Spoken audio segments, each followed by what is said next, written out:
¿Qué tal? Buenas tardes, muy buenas tardes. Bienvenidos a una emisión más de los analistas de la noticia a través de ICN. Contentos con el año nuevo, pero mucha gente hay incertidumbre. Incertidumbre porque no tiene empleo, problemas en su salud, problemas económicos fuertes. Gente que emigra, que es desplazada, a veces por la violencia, desplazada por la falta de empleo, desplazada por el cambio climático. Hay desplazamientos de diversas maneras. Pero bien, esta tarde también ya hubo un banderillazo. Hubo un banderillazo en el campo político y lo dio la propia presidenta de la República al decir de que a partir del 31 de diciembre los que corrieran ya para algún cargo de elección popular podrían interponer su renuncia. Pero también fue anunciado a través de cambios en su gabinete y algunas rotaciones, porque cambios en sí, creo que solamente se reporta de la ministra de Finanzas, Rixi Moncada, quien busca la presidencia de la República. Pero veamos, antes de ver el tuit de la presidenta de la República, presentamos también aquí, ahí dice la presidenta: como anuncié previamente en el Consejo de Ministros, los nuevos secretarios de Estado que formarán parte de mi gobierno son los siguientes: Secretaría de Salud, doctora Carla Paredes Reyes. Ahí nomás deberían de hacer el nombramiento de la sustituta de la doctora Carla Paredes, que el aire se estaba fungiendo como directora del Hospital Escuela. La Secretaría de Finanzas, licenciado Marlon Ochoa, quien quede en el SAR, ahí nomás también debió nombrarse el SAR. Secretaría de Infraestructura, Octavio Pineda, ese sí, ahí quedó Warren Ochoa, pero creo que le hicieron falta esos nombramientos. Agradecer a los secretarios salientes por su delicado y sincero servicio.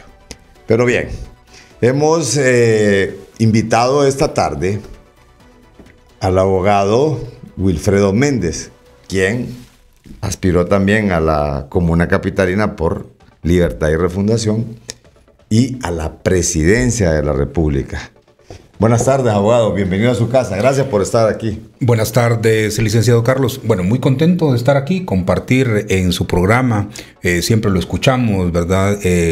Lo asertivo en sus comentarios, la conducción de las entrevistas, y eso, como le digo, siempre me alegra porque uno se construye del buen periodismo, de la buena literatura. Bueno, uno se construye, y en la universidad le enseñaban a uno a construirse con los mejores. Y entonces usted tenía los desafíos personales cuando uno es estudiante, pero también en la vida. Entonces estoy muy contento de estar aquí con usted, don Carlos, y mi aprecio, admiración de siempre, y deseándole al pueblo hondureño que este año sea mejor que el anterior, ¿verdad? Porque yo estaba observando los análisis que se han hecho últimamente en materia económica y me sorprendía tristemente que la extrema pobreza más bien va subiendo, ¿verdad? Y que no hemos llegado a los números que teníamos antes de la pandemia. Abogado, perdón, pobreza. ¿Significa que no comparte de esa encuesta que publicaron a través del INE de los 800,000 personas que han salido de la pobreza? Bueno, lo que pasa es que si uno mira en los últimos 10 años, 15 años, sí, y mira, por ejemplo, cuál era la situación que estaba antes de la pandemia, se da cuenta que una vez que da la pandemia, la economía baja profundamente y había gente que pierde sus empleos, otros sus microempresas cierran y el nivel de pobreza aumenta en 2020, 2021, y en este caso lo que vemos en este momento es la recuperación de ese momento y no regresamos ni siquiera a esos números de ese momento. Es cierto que ha habido un avance para la gente que estaba en situación de extrema pobreza, de pobreza, pero no de extrema pobreza. Entonces ahí sorprende, porque uno dice, bueno, si estamos regresando al punto de partida antes de la pandemia qué está sucediendo con la extrema pobreza, por qué la extrema pobreza está avanzando, está profundizándose, aunque hay algunos que están saliendo de esos niveles de pobreza, pero no de la extrema pobreza. Entonces, esas situaciones, categorías diferentes, que son categorías diferentes, ¿verdad? Y es tremendamente doloroso, don Carlos. Yo, tanto por mi familia como por mi trabajo en materia de derechos humanos, me toca estar en los sectores más desposeídos, ¿verdad? Recorrer esos lugares, y además que no son ajenos a mí, porque yo vengo de los sectores desposeídos también. Ya lo ha vivido en carne propia. Es correcto. Entonces, y regresar a los lugares donde uno ha transitado durante mucho tiempo y la gente sigue en la misma casucha, y luego que tuvieron hijos y esos hijos están están vagando, no tienen posibilidades de empleo, otros caen infortunadamente en el alcoholismo, en la drogadicción, uno se pregunta, es decir, otros caen cómo este en la país, delincuencia y son asesinados. Correcto, hay un sistema, se pierde mucho joven. Hay un sistema perverso realmente, ¿verdad? En la que injusto, un nivel de injusticia, y hay sociólogos también que llaman el verdadero pobre. Sí. El verdadero pobre, dicen ellos, es aquel que trabaja y que por más que trabaje sigue estando en una condición de pobreza. Y hay algunos que llaman al falso pobre. Ajá. El falso pobre es aquel que está en la vagancia, que no quiere hacer nada, que está ahí tirado y no le importa. Entonces dicen, bueno, no tiene ningún interés. Pero interés. vive de la caridad pública. Vive de lo que le caiga, ¿verdad? O de lo que el paso esté por ahí. Ajá. Y le da unos 5 lempiritas ahí, pero solo para que vaya a comprar guaro, entonces, o vaya a comprar otra cosa.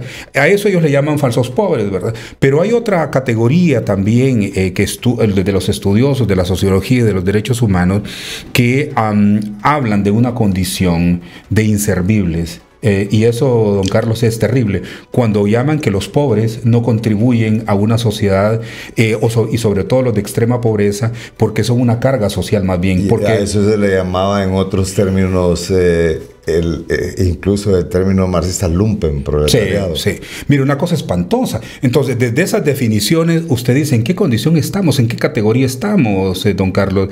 Y cuando mira que no hay posibilidades de crecimiento, cuando mira que el planteamiento de los actores políticos de desarrollo del país no tiene ninguna intención, ¿verdad? A ellos no les importa si la gente sigue en esas condiciones. Pero le mintieron a la gente, porque la gente vive de esperanza, o sea, la gente vota por una esperanza. Bueno, pero es que no solo tenemos ese problema dentro del sector político, lo tenemos incluso dentro del movimiento popular. Está generalizado. Sindicalistas vividores, ¿verdad? Tiene 30, 40 años. Correcto, lo tenemos en el mundo de los derechos humanos de donde yo vengo, donde se quedan empotrados en la conducción de las organizaciones y donde incluso algunos usan el nombre de los derechos humanos en vano, y lo único que les importa es estar en un círculo de privilegios. Esa situación, don Carlos, es contradictorio, pero lo más grave, creo, de todo esto es en el ámbito espiritual, porque dice usted, bueno, pero si creemos en el pastor, si creemos en el sacerdote, y usted se da cuenta que hay algunos de ellos que también caen en ese juego de perversidad, de aprovechamiento del otro. ¿Cómo vamos a cortar con esto? ¿Cómo vamos a generar un cambio que verdaderamente favorezca a las minorías? Ahí está el desafío. Y el desafío es más grave cuando gente como usted o como yo, que queremos cambios en el país, otros se tratan de envolverlo a uno. Mira, Carlos, ahí te mando un regalito. Y abre el sobre usted y ahí le van de Navidad unos 40, 50 o 100 mil empiras. Entonces, y luego ya usted genera un compromiso con aquel que le mandó el pistillo. Compra conciencia. Sí, correcto. Y usted de pronto dice, bueno, un obsequio, ¿no? Pero entonces usted va callando, va siendo menos crítico, va olvidándose de los intereses de otros. O le hablan y le dicen, mira, hazme un favorcito, fíjate que esa nota perjudica a un amigo que está por ahí. Sí. ¿Cierto? Cierto. Entonces, mira, no puedes hablar de estas personas, puedes hablar del resto, pero menos de esta. Correcto. Y a eso extrapólelo a otro lado. Y yo es que por mi profesión, tengo que estudiar de todo. Fíjense que precisamente la introducción que hicimos fue esa, ¿no? Sí. Es decir, la gente que es desplazada y precisamente tocando ese sentimiento de derechos humanos que sabemos que lo ha vivido y que lo conoce muy bien, mire, he estado estudiando varios temas este año, y otro tema es el tema de libertad de expresión. Hay preguntas que uno se plantea desde el ámbito de los derechos humanos, y la pregunta es la siguiente: ¿la libertad de expresión como garantía para poder decir en un estado de libertad democrática pertenece solo a los periodistas o también a los particulares? Eso es una pregunta de estudio y de investigación que yo me hago y le digo, bueno, ¿y qué sucede con aquella persona que no es periodista y que en el tema de los delitos contra el honor, que la Comisión Interamericana y el sistema dice que hay que despenalizarlos y mandarlos al ámbito civil, pero qué pasa? Pero eso es en el ejercicio del periodismo, pero ¿qué pasa con los particulares que no siendo periodistas ejercen acciones de destrucción de una persona, ¿verdad? ¿Cómo quedan esas personas en el ámbito de libertad de expresión? Algunos les denominan comunicadores sociales también. Sí, sí. Y a otros se les denomina lo que usted está señalando. Claro. Y que utilizan muchas veces hasta las redes. Claro, pero ahí, don Carlos, todavía estamos en el ámbito de los, digamos, de los profesionales o de los comunicadores sociales, o hay otra expresión de las personas que hacen esa labor de comunicación, ¿verdad? Aunque no tengan un título, ¿verdad? Aunque no estén colegiados y bueno. En el campo de los derechos humanos, ¿qué pasa con una persona que no respeta los criterios para poder sustentar una denuncia, una demanda en el tema de los derechos humanos y genera daño a otra persona públicamente usando los medios de comunicación? Esa situación, cuando uno la va extrapolando y se da cuenta que se utiliza, que se usa, se manipula el derecho, se instrumentaliza los derechos humanos, entonces usted dice, don Carlos, ¿dónde estamos? Cuando nos preguntamos si el político miente, como dice usted, no genera, nos están mintiendo porque hacen una propuesta falsa, una propuesta de mentira, una propuesta que al final es por ganar poder político. Correcto. Sí. Entonces, ¿qué sucede con los otros actores, participantes en la sociedad que supuestamente deben generar esperanza? Y también se da cuenta que la mayoría de ellos, o muchos de ellos, tienen una agenda oculta. Y que cuando nos quieren envolver, cuando nos quieren involucrar en sus acciones, nos consumen, nos atrapan. ¿Cómo hacemos para no caer en eso? Realmente, para mí, la campaña pasada... Hay que saber discernir realmente ese discurso. Es correcto. Y cuidarse mucho en lo personal. Cuidarse mucho en lo personal. Porque siempre, como dice, le ponen la cáscara. La cascarita para que se deslice. Sí. Correcto. O le generan las trampas en las que usted de pronto no se dio cuenta que cayó y está en una situación bastante compleja. O tratan de acorralarlo, ¿verdad? Desde el tema económico, mira, vos ya no tenés acceso, vos no podés manejar el programa aquí porque tenés que una cantidad exorbitante, vos... o hay alguien que lo está pagando mejor, o hay que, mira, que pero aquí... Hay formas, o le dicen, solo una llamadita sin que se dé cuenta usted, mira, despedime a este que hizo un comentario ayer en la radio que no era... Y usted no se da cuenta y de pronto dice, bueno, al periodista, aquel muchacho que iba empezando, que entra con ganas y que dice, y que presenta las cosas como son, de pronto ya no está.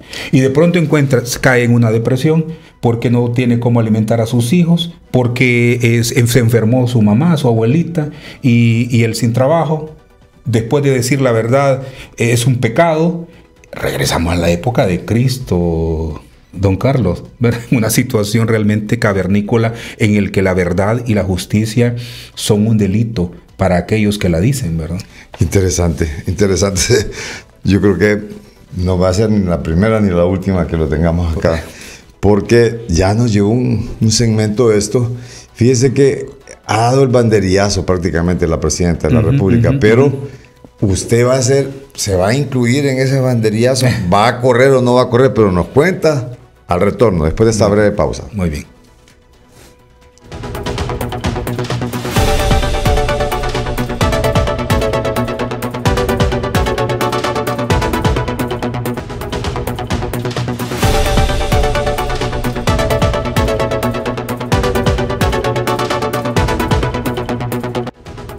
Bien, retomamos el diálogo esta tarde con nuestro invitado, el abogado Wilfredo Méndez, especialista también en derechos humanos. Y la interrogante, el banderillazo, si ubicamos parte del banderillazo también, que lo hizo la propia presidenta de la República, pero es secundado por el expresidente Manuel Zelaya Rosales, también si coloca en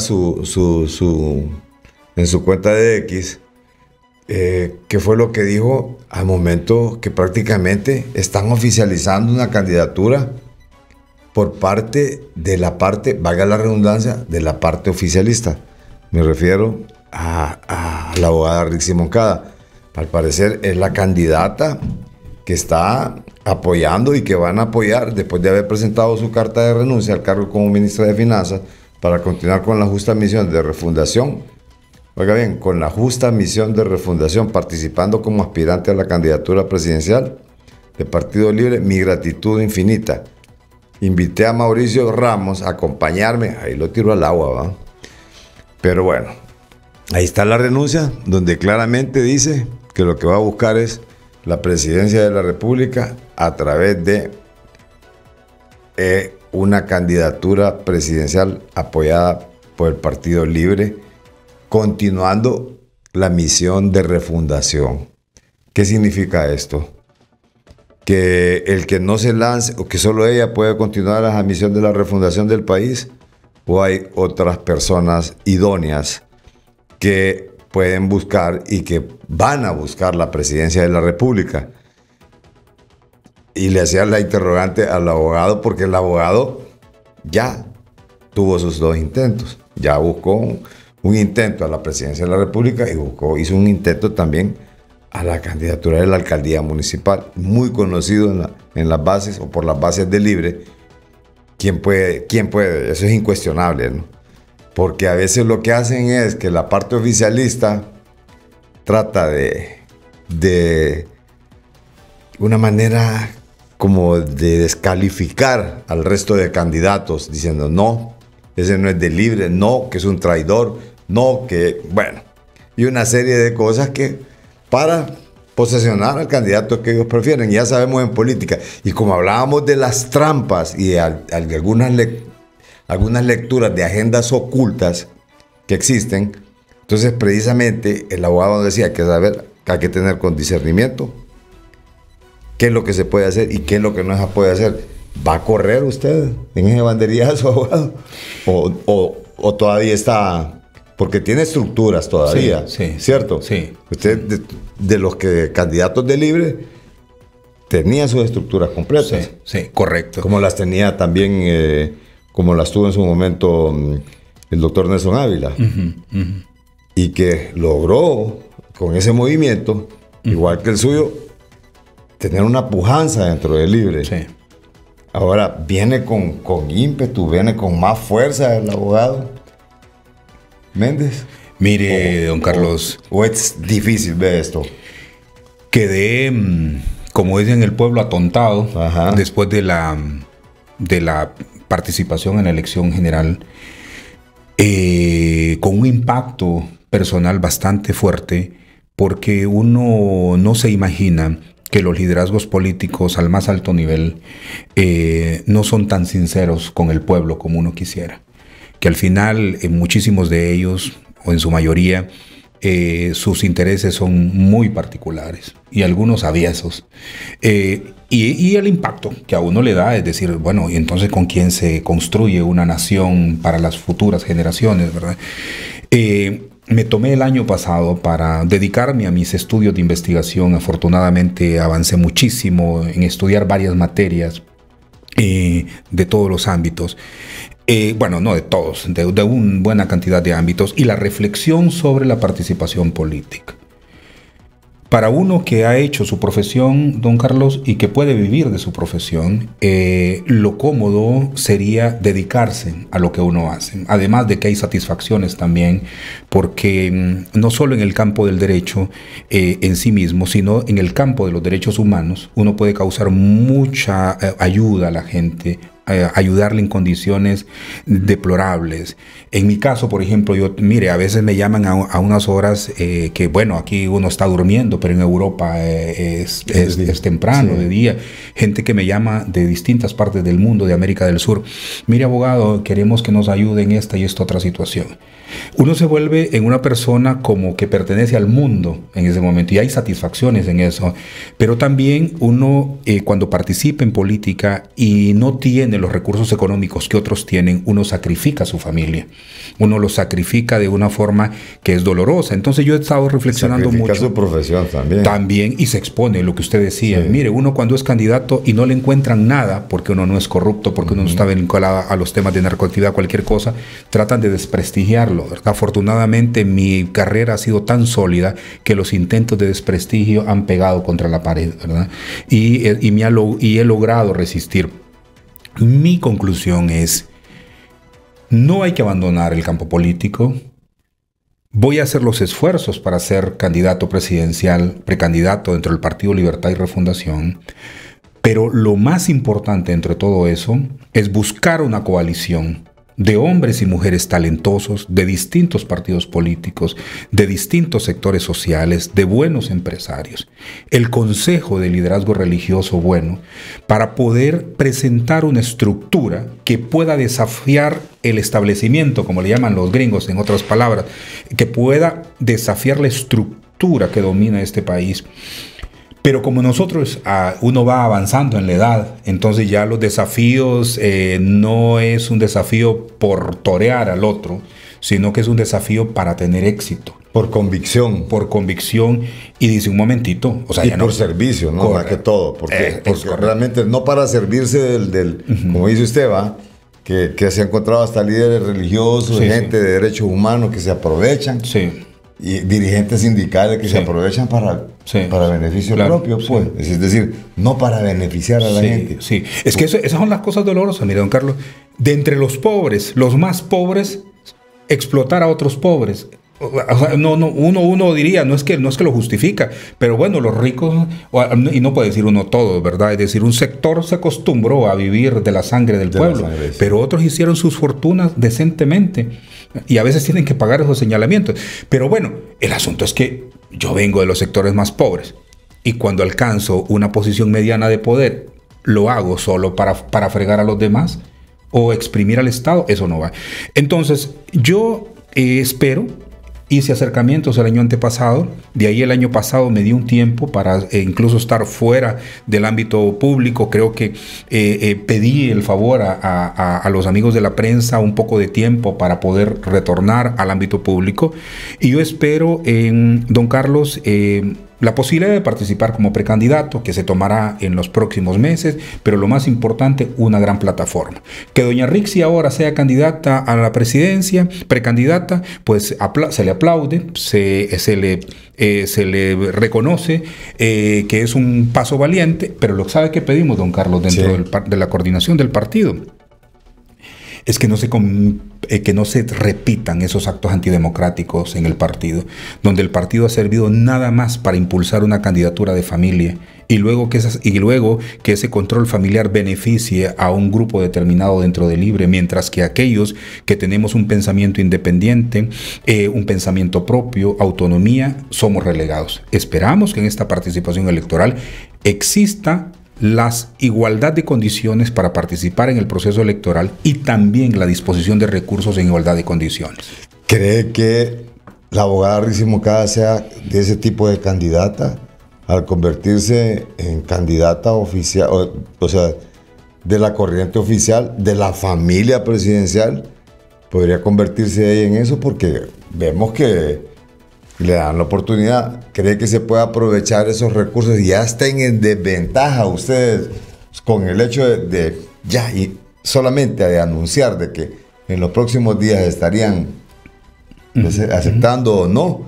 Ya estarán en desventaja ya con el hecho de que hayan recursos del Estado, que hayan recursos de una familia, que hayan recursos de líderes que son dueños, o son caciques del partido, son dueños de los partidos.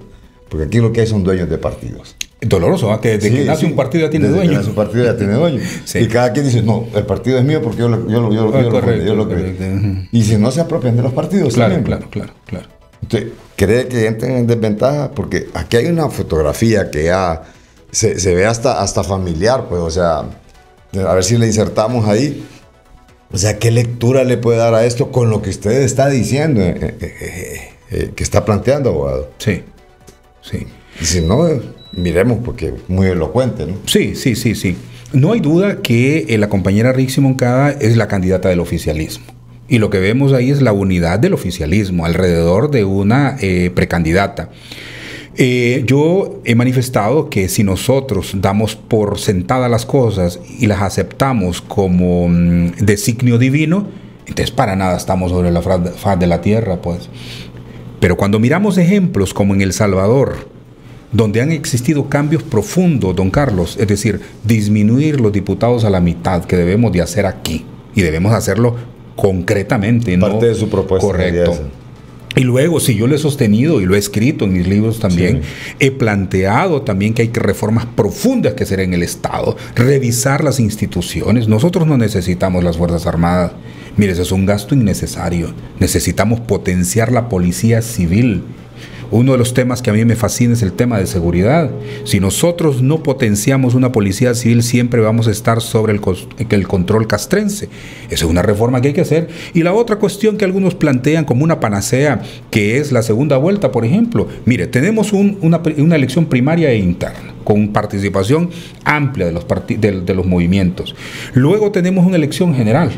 Ajá, y al final controlada y manipulada por los caciques de los partidos, y vamos a tener una tercera vuelta que le cuesta al pueblo hondureño millones de millones para repetir la misma cosa. Primero hay que depurar los entes electorales, ¿verdad?, para poder avanzar. Entonces yo creo que si nosotros nos conformamos y decimos, no, pues fíjese que las cosas están así, no podemos ignorar, como dice usted, que hay un nivel de ventajismo en eso. Por eso pedimos nosotros igualdad de condiciones. Ahora, que ellos tengan mayor oportunidad porque tienen toda una estructura y lo demás, nosotros tenemos que, correcto, estar claros que partimos de eso. ¿Cómo lo desafiamos? ¿Cómo hacemos nosotros para que ese desafío se convierta en cambios de verdad que incluso pongan contra la pared a aquellos que piensan que tienen un control total? Ese es el desafío dentro del partido y dentro del mismo país. Hay que irse a la base.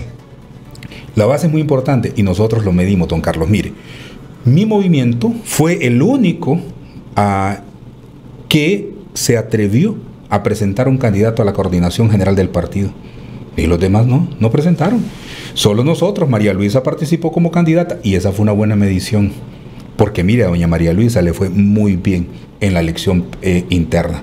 Claro, el problema es que ni siquiera nos dejaron contar los votos en la contada general, ¿verdad? Después nos va a comentar cuáles son esas medidas antidemocráticas que le está solicitando usted directamente a la dirección del Partido Libertad y Refundación. Medidas antidemocráticas que afectan al resto de candidatos en esas contiendas electorales, que al final de cuentas no es que se escoge el mejor, se vota muchas veces por una gran maquinaria de plata y hay una serie de factores que influyen y la gente no tiene ese discernimiento, sino que lo que tiene es hambre y muchas veces lo hace por estómago, no lo hace por pensarlo. Al retorno.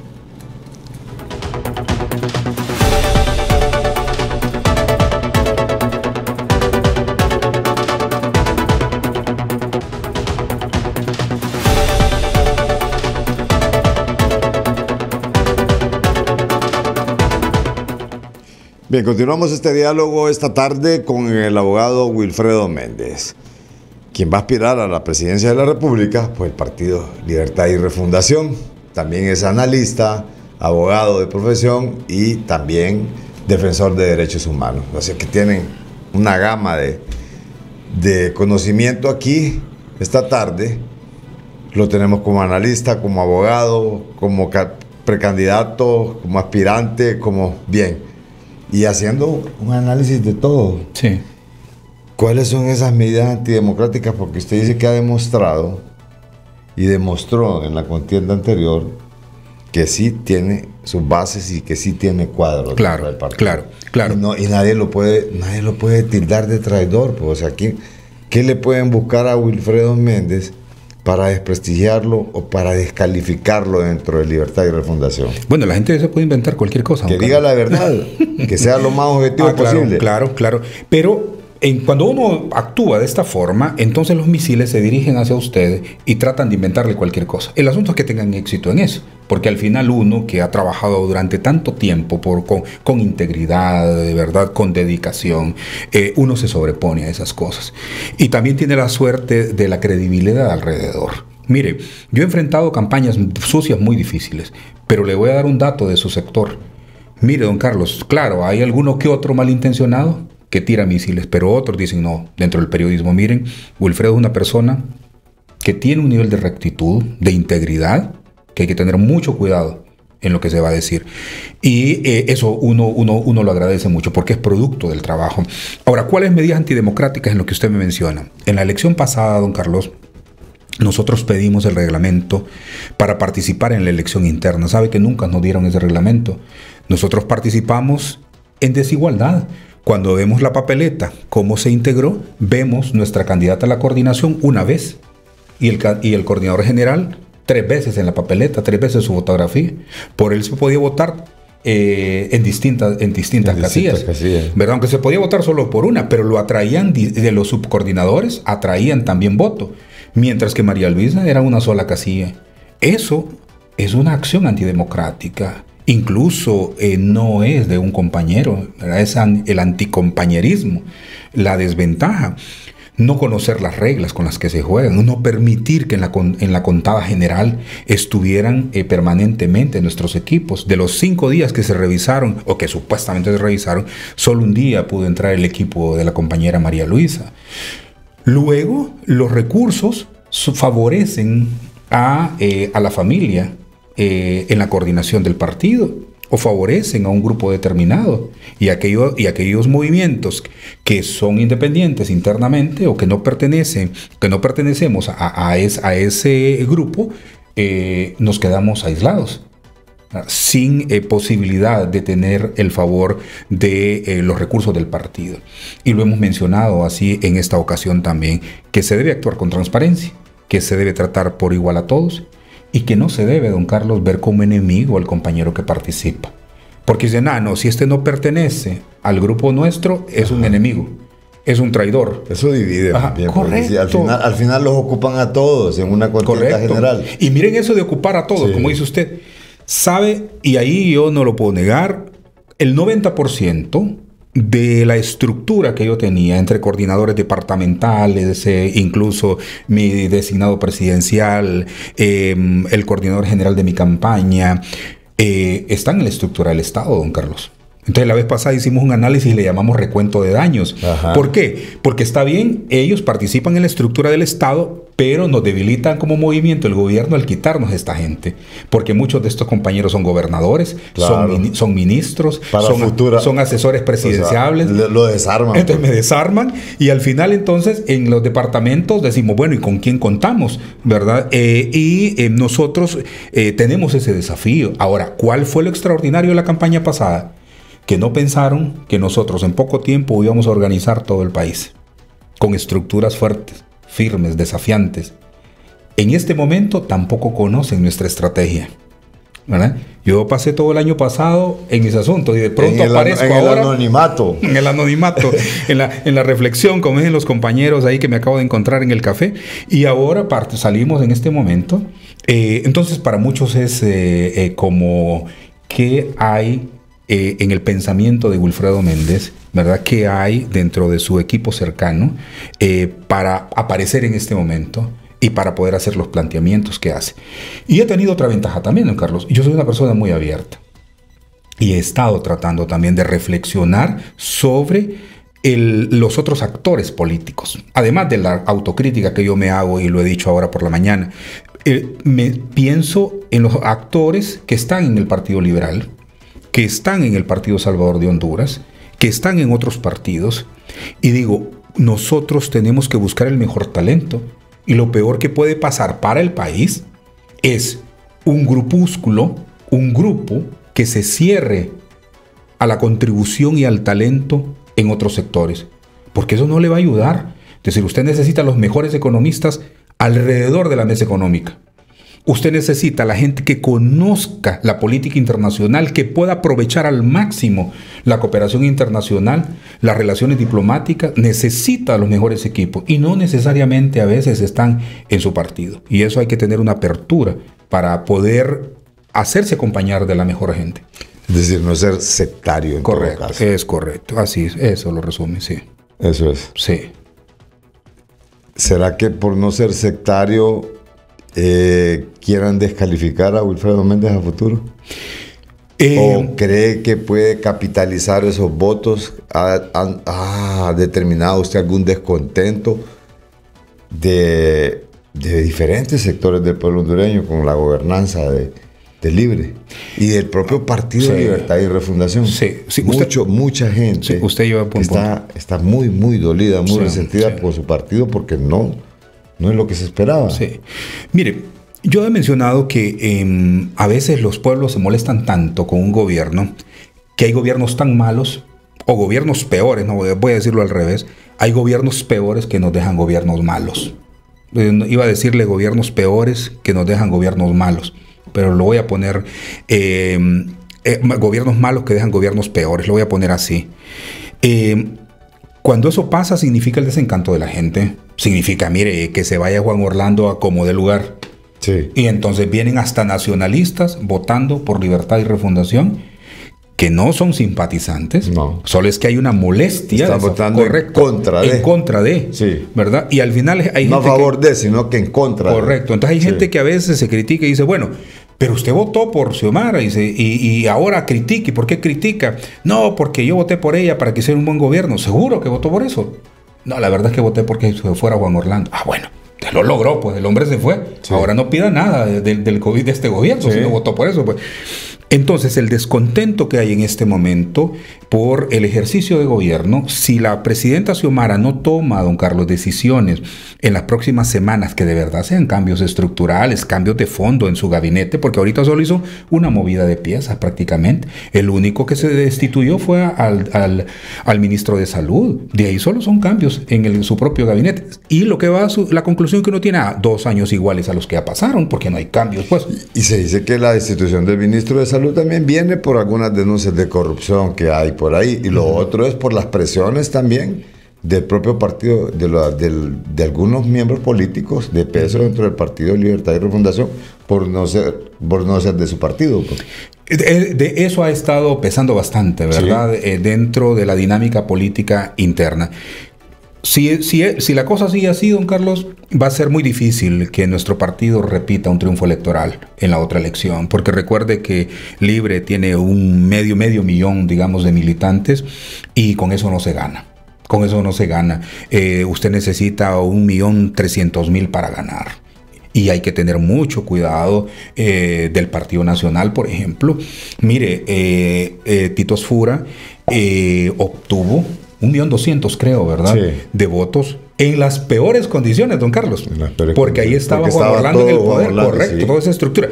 Obtuvo 1.200.000 y yo le aseguro que esas gentes que votaron por el candidato del Partido Nacional la sigue manteniendo. Entonces, si queremos que haya una repetición... Más el resto de gente que fue a votar... De gente independiente, de gente del Partido Liberal que votaron, ¿verdad?, por este cambio. Ya no se repetiría ese fenómeno. Cualquier candidato del Partido Libre que surja no va a tener el favor de la gente porque habrá sido otra decepción. Por lo tanto, la compañera presidenta tiene que tomar decisiones si quiere que el Partido Libertad y Refundación repita un triunfo electoral, que la gente lo sienta, que sienta el beneficio de una gestión que es para la gente. Y fíjese que tiene todas las condiciones para hacer un buen gobierno, sí, todavía el resto del tiempo que le queda. Todavía tiene, mire... y para poder ganar todavía. Correcto. Fíjese. Los tiempos se van como desgastando, sí, como el reloj de arena que tiene usted ahí, que una vez que le da vuelta empieza a caer y ya no hay vuelta atrás, ¿verdad? Entonces, ¿qué va a suceder si doña Xiomara no toma las decisiones este año, don Carlos? Mire, ya de por sí, el gabinete ya se le está... gente que ya había agarrado un nivel de la dinámica de sus instituciones, ya se está yendo. Infraestructura, finanzas, para empezar, ¿verdad?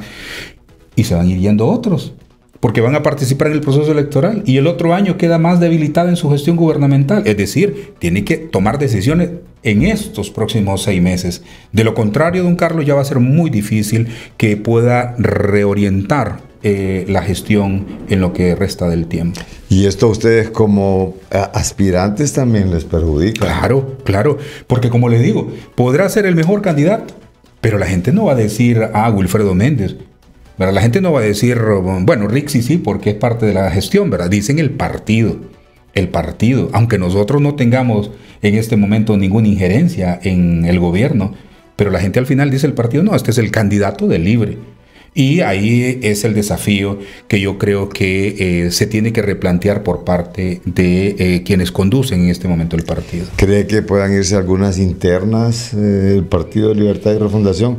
Si tomamos en cuenta que, si bien es cierto, no han hecho sus aspiraciones así públicamente, está don Jorge Cálix por ahí. También. Está el doctor Nelson Ávila, que también hizo su esfuerzo como lo hizo usted en las elecciones anteriores, y otros por ahí que van a aparecer, que no nos extrañe, pero cree que ¿cuál sería la mejor manera de escoger el candidato idóneo?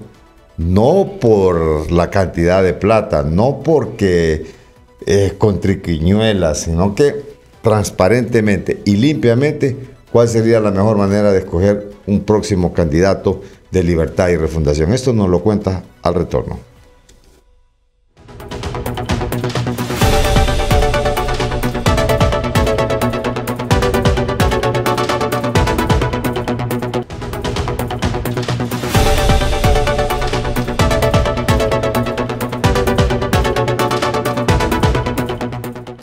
Bien, quedaron algunas interrogantes en el tintero. Abogado Méndez. Hay mucho que hablar sobre el país, don Carlos, y usted que los aborda todos los días, entonces se vuelve más rica la conversación, ¿verdad? Pero para decirlo en términos generales sobre estos temas, yo creo, don Carlos, que hay que tener la mirada en el plan de nación, en el plan de gobierno de la presidenta Xiomara y en los compromisos internacionales que tenemos, objetivos de desarrollo sostenible de Naciones Unidas, ¿verdad? La agenda centroamericana, pero también los compromisos de apoyo que ha existido de distintas estrategias internacionales para ayudarnos. Si tomamos nosotros esos indicadores, esos resultados, vamos a abordar con mejor éxito el tema de la migración forzada, vamos a tomar con mejor éxito la atención del desempleo, la inseguridad en el país, abordarla con mayor éxito, vamos a disminuir la mortalidad materna, que en este país desafortunadamente es más que los homicidios por cada 100.000 habitantes, es decir, se nos mueren más mujeres por partos que los homicidios que se dan, y eso no puede ser, ¿verdad? Entonces, todos esos temas de agenda, si tenemos el compromiso de verdad con el pueblo, lo hacemos. Y a partir de ahí pasa por lo siguiente, don Carlos, los gabinetes que conforma. Si usted al final mira un gabinete de gente que no tiene la experiencia, que mira que solo es por el favoritismo político, entonces dice usted, bueno, ¿y este ministro cómo va a hacer para cumplir con esa agenda? Si no sabe nada, si el hombre va a improvisar. Desde ahí usted nota si hay compromiso o no con la población hondureña. Pero retomamos el hecho de que cómo hacer más transparente esa elección de los candidatos que pudiesen surgir dentro de las diferentes corrientes de Libertad y Refundación. Sí, sí. Habíamos mencionado al señor Jorge Cálix, don Nelson Ávila, y que obviamente don Wilfredo Méndez.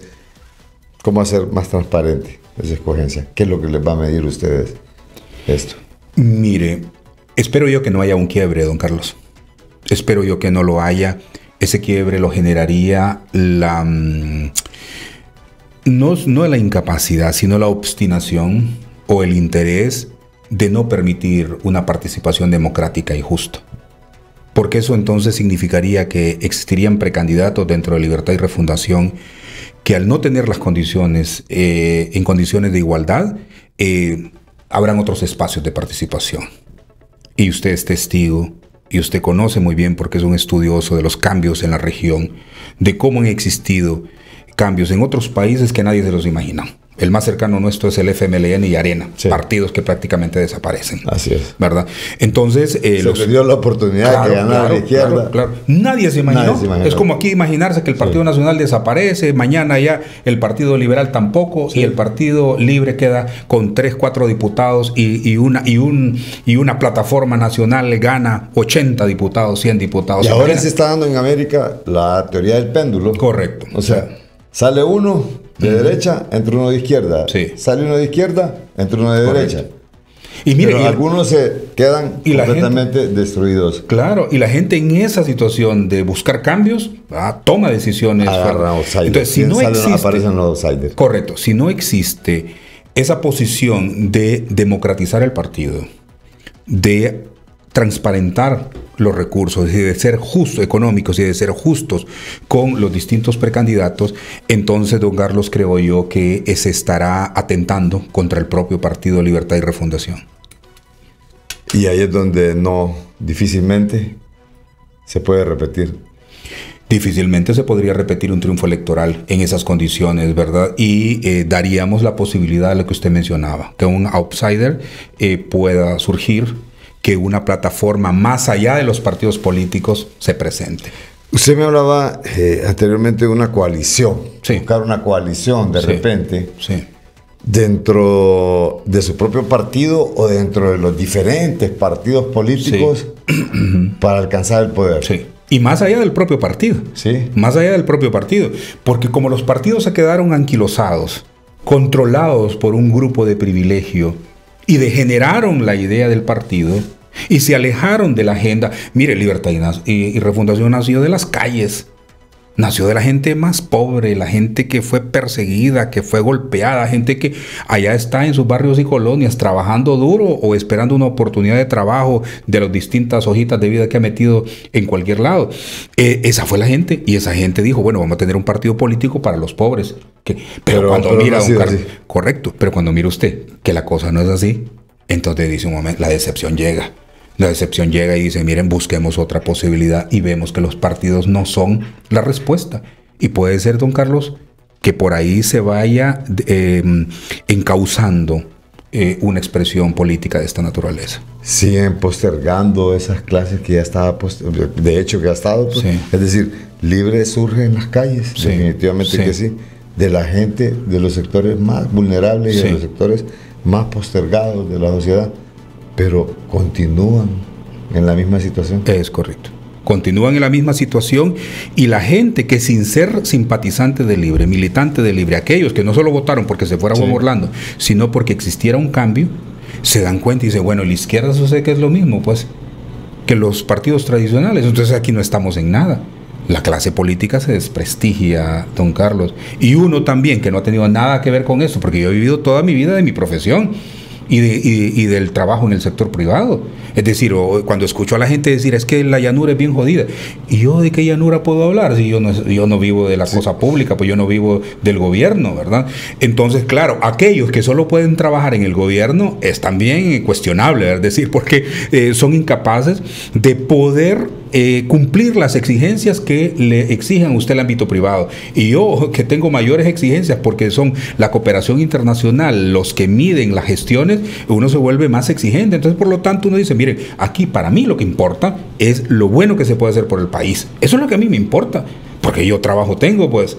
Yo tengo una entrada económica que me permite tener una condición de vida aceptable. Y esas son unas cosas que uno pide en el ámbito político. Bueno, participemos, pues, pero hagamos algo, porque si no, entonces me dedico a mis cosas. ¿Qué va a pasar con los cuadros que tenía Wilfredo Méndez en su momento y que los absorbió Libertad y Refundación en el actual gobierno?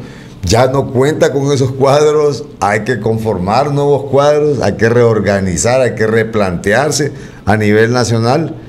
¿O realmente hay gente leal a Wilfredo Méndez, a sus principios y a su forma de pensar para conllevar los asuntos del Estado en caso de ser la persona escogida? Mire, don Carlos, yo no he querido exponer a ninguno de mis compañeros que están ahorita en el gobierno, porque existe un sector bastante cruel, ¿verdad? Si dicen que de inmediato, bueno, vamos a apoyar a Wilfredo Méndez, de inmediato lo destituyen. ¿verdad? Fuera de ser gerente, fuera de ser director, fuera de ser gobernador departamental, fuera de ser asesor presidencial. Entonces yo he tenido mucho cuidado y yo lo que espero es que mis compañeros hagan una buena gestión para que cuando toque que nuestro movimiento gobierne, pues ellos tengan la capacidad administrativa de la cosa pública y el conocimiento. Eso es lo que yo estoy ahora rogando porque ellos aprendan mucho. Yo no lo he hecho. ¿Qué sucede? El desafío es grande, como usted me menciona. Es decir, toca de nuevo hacer un replanteamiento en distintos departamentos. Ya tenemos mapeado el país, ¿verdad? Hemos puesto rojo, amarillo y verde. En los verdes, porque en los verdes estamos muy bien, ¿verdad? En los amarillos tenemos liderazgos, pero que no mueven en el departamento, son buenos, pero no lo mueven. Y los rojos, donde ahí si nos llevaron los líderes completitos, ¿verdad? En un departamento, yo creo que son 4 departamentos en los que estamos complicados. Sin embargo, sabemos que una vez que nosotros ya hagamos las visitas en el país, ya sabemos cómo la estrategia. Nosotros ya hicimos la primera conformación de un movimiento fuerte, poderoso dentro del partido, y ya sabemos cómo hacer la entrada en un departamento para poder buscar liderazgo nuevo. Sí, porque se ha hablado, fíjese que no solamente de su candidatura, ¿verdad? Sino que también se habla incluso hasta la candidatura de Russell Tomé, de don Jorge Calix. Se ha mencionado don Jorge. Pero don Jorge Calix, tiene su candidato, tiene sus diputados ahí todavía en el Congreso Nacional, tiene algunas instituciones también del Estado. Sí. Pero que tiene Wilfredo Méndez, que tiene el doctor Ávila. Sí. O sea, desde ahí comienza una gran desventaja. Es una desventaja, ciertamente, ¿verdad? Pero lo que a mí me alegra mucho y me inspira es que la primera visita, don Carlos, que nosotros hicimos a los departamentos no teníamos nada. No teníamos nada. Ahora ya tenemos estructuras de base, estructuras intermedias. Lo que nos falta son los líderes departamentales que puedan, los candidatos a diputados, ¿verdad? En algunos departamentos, los candidatos a alcaldes que son fundamentales. Entonces, a mí eso no me preocupa. Sí me preocupa otras cuestiones que tienen que ver con la movilización por todo el territorio nacional, ver cómo los amigos nos vuelven a apoyar en materia económica para que podamos tener esa movilización, porque mire, es un gasto terrible, ¿verdad? En todo esto. Pero los amigos aparecen y nos ayudan, ¿verdad? En la medida de lo posible. Y le decía a los compañeros, si nosotros en la campaña pasada hicimos tanto con tan poco y sin la experiencia política de este nivel, imagínense ahora. Ya tenemos la experiencia política y ya sabemos cómo llegar a los departamentos. Y ya sabemos cómo llegar a los departamentos y hay simpatía de liderazgos muy fuertes en los departamentos. ¿Y el llamado que se le puede hacer a los disquedueños del partido en este momento? ¿Cuál es? Mire, por el bien del partido, yo diría que debería de llamarse a todos los liderazgos del partido en principio, a nivel de precandidaturas presidenciales. Yo creo que eso sería muy importante. Sabe que en la elección pasada, don Carlos, nunca nos llamaron en una reunión de precandidatos y solo éramos 4. Sí. ¿Verdad? Carlos Eduardo, Nelson Ávila, Wilfredo Méndez y Omar Castro. ¿Qué costaba que el coordinador general nos juntara a los 4 con él ahí, ¿verdad? Y conversar sobre el partido, conversar sobre la visión de país? Creo que otra historia sería en este momento. Sería un partido más consolidado, más fuerte. Creo que eso es una de las sugerencias que yo haría. Sentemos a los precandidatos presidenciables. No me digan que nos sentemos a los movimientos, porque una de las estrategias del oficialismo es crearle un montón de movimientos. Y ahí nosotros participamos 8-1. O póngale 7-2.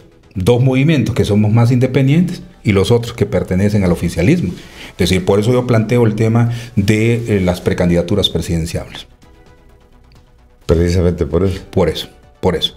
Porque el precandidato presidencial es la voz de un sector representativo en el partido, independientemente de cómo lo califiquen, que tenga mucho o que tenga poco, ¿verdad? Porque hay historias oscuras, don Carlos, de candidatos que no tenían ni siquiera el mínimo de candidatos en el país, a diputados y alcaldes, los mínimos exigidos, que no tenían ni siquiera las firmas y fueron inscritos como candidatos. Y nosotros lo que dijimos, bueno, reunámonos e incluso ayudémonos mutuamente. Pero no ha existido ese nivel de apertura que yo espero que existe esa madurez en este tiempo. Esos vicios tienen que quedar en el pasado. Miren, esos vicios, además de quedar en el pasado, hay responsabilidades penales. En la elección primaria pasada, don Carlos, el Partido Liberal le dejaron solito para que hicieran lo que quisieran, pusieran los candidatos a diputados y alcaldes que quisieran. El Partido Libre lo mismo. Ahí no valía cuántos votos se tenía, sino que era a quién importaba dejar al grupo que controlaba. Paradójicamente, el partido que creo, como estaba en una condición crítica, que menos impuso fue el Partido Nacional. Paradójicamente, escúcheme bien. Cuando el Partido Nacional ha sido antidemocrático a todas luces, ¿verdad? En ese sentido, hay que dejar no solo esas prácticas que son equivocadas en el pasado, sino que ahí, si la CICI viniera y empezara por la gestión en el Consejo Nacional Electoral, ahí encontraría una grave situación. Bien, y ese sería otro tema de análisis con el abogado Wilfredo Méndez. Hasta aquí, analistas de la noticia. Buenas tardes, que estén bien.